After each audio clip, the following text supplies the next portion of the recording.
Hello बच्चा party, कैसे हो आप सब लोग। आज की वीडियो में मैं बात करने वाली हूँ अबाउट सीबीएसई बोर्ड री एग्जाम और इम्प्रूवमेंट एग्जाम।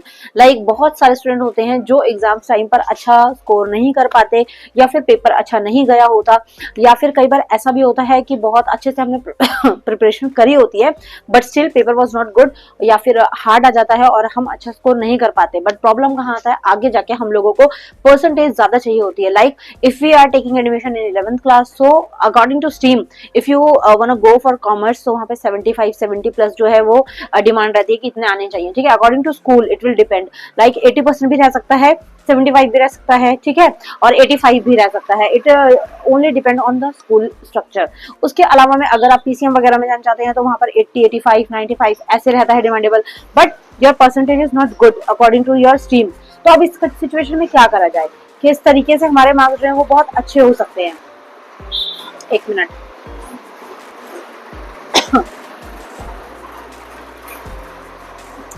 हाँ ठीक है, देखो भाई रोड है ना यहाँ साथ में, तो रोड से कोई ना कोई आता जाता रहता है, तो थोड़ा सा एडजस्ट करते रहा करो। ठीक है, तो सबसे मेन चीज कि अब किस तरीके से मैम हम लोग अच्छा स्कोर कर सकते हैं। हमने एग्जाम तो दे दिया but we are not satisfied with that marks कि हमारे 70% आए। वी वांट 75% और वी वांट 85 प्लस या फिर 80 plus. So how to increase marks, इस सिचुएशन में हम क्या करें। तो यहाँ पर मैं आपको बताती हूँ, सीबीएसई जो है आपको 2 बार मौके देता है आपको मार्क्स को इम्प्रूव करने के। ठीक है, एक मौका तो परफेक्टली मिलता ही है बट सेकंड चांस भी आप लोगों को प्रोवाइड किया जाता है। अब उस सिचुएशन में मतलब कैसे दिया जाता है, मतलब कौन सी चीज ऐसी होती है जिसका आप लोगों को ध्यान रखना होता है और कौन से टाइम पर फॉर्म्स निकलते हैं, कौन से टाइम पे एग्जाम होता है। देखो री एग्जाम के आपको 2 मौके मिलते हैं। सबसे पहली चीज, जब आप एग्जाम क्लियर करते हैं, आपका रिजल्ट आता है, उसके 1 महीने के बाद आपको दोबारा से इंप्रूवमेंट फॉर्म आप दे सकते हैं, भर सकते हैं, and you can give improvement exam again. Okay, but condition is this कि आप उसमें पास होने चाहिए। I am not talking about compartment student, I am talking about passing student, but they want to improve your marks. ठीक है, तो उस condition में आप लोग दोबारा से पेपर दे सकते हैं। अब यहाँ पर डाउट ये आता है कि समझ में ये चीज नहीं आ रही होती कि मैम अगर हम लोगों ने दोबारा से पेपर दे दिया और मान लो हमारे नंबर जो है वो कम आ गए, तो अब उस कंडीशन में क्या होगा। तो देखो यहाँ पर आप दोबारा से इंप्रूवमेंट दे सकते हैं। आपको 2 बार जो है अप्लाई कर सकते हैं आप इंप्रूवमेंट के लिए। फर्स्ट वन इज इन जुलाई अगस्त। ठीक है, जुलाई के अंदर आप लोगों का एग्जाम होता है, जून में आपके फॉर्म्स निकलते हैं, आप उसके अंदर अपना फॉर्म भर के पेपर दे सकते हैं। But in second condition, if you want to give exam you can give in September. Okay, सितंबर अक्टूबर इसके अंदर भी दे सकते हैं, या फिर इम्प्रूवमेंट के फॉर्म जो है वो 2 बार आप भर सकते हैं, 2 बार आप दे सकते हैं। और सबसे अच्छी चीज ये होती है कि आप लोग जो आपका एग्जाम होगा वो आपका सेम पैटर्न पर रहता है। ठीक है, रेगुलर स्टूडेंट्स की जैसा ही सिलेबस रहता है, सारी चीजें वही होती हैं।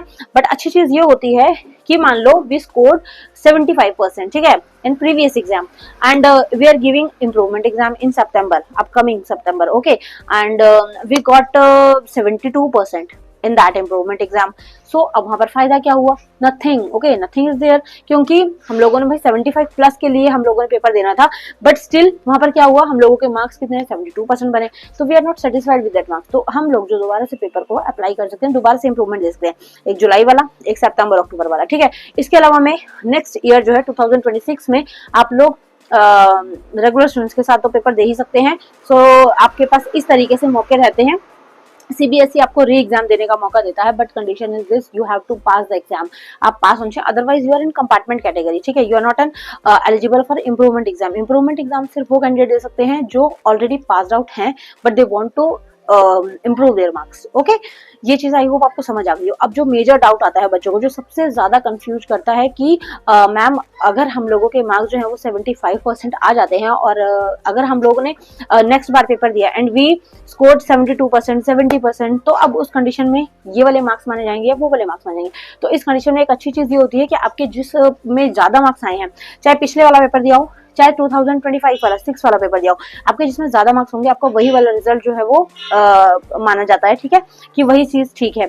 और अगर आप लोग दूसरा पेपर, जैसे कि आपने दूसरा दिया है और उसमें आपके मार्क्स अच्छे नहीं आए, तो प्रीवियस वाले मार्क्स ही आपके माने जाएंगे, न्यू वाले मार्क्स आपके नहीं मान जाते। इन शॉर्ट, जो ज्यादा मार्क्स होते हैं वही मार्क्स आपके माने जाते हैं इन फ्यूचर। ठीक है, इन रिजल्ट।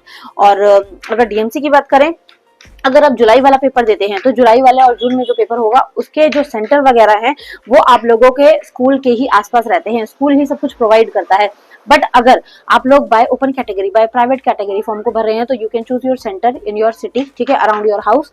और इसके अलावा में मेन चीज ये रहती है कि इनकी डीएमसीज अलग आती हैं। Like if you have DMC of, you have score card of your exam result, ठीक है, जिसके अंदर सारे के सारे रिजल्ट हैं, बट सारे के सारे सब्जेक्ट्स और उनके रिजल्ट अवेलेबल हैं, but still you are not satisfied with your maths marks, so you are giving improvement exam in next session और अपकमिंग मंथ्स और फॉर ओनली मैथ सब्जेक्ट्स। तो आपके मैथ्स की जो डीएमसी है वो दोबारा से बनकर आपके पास आती है।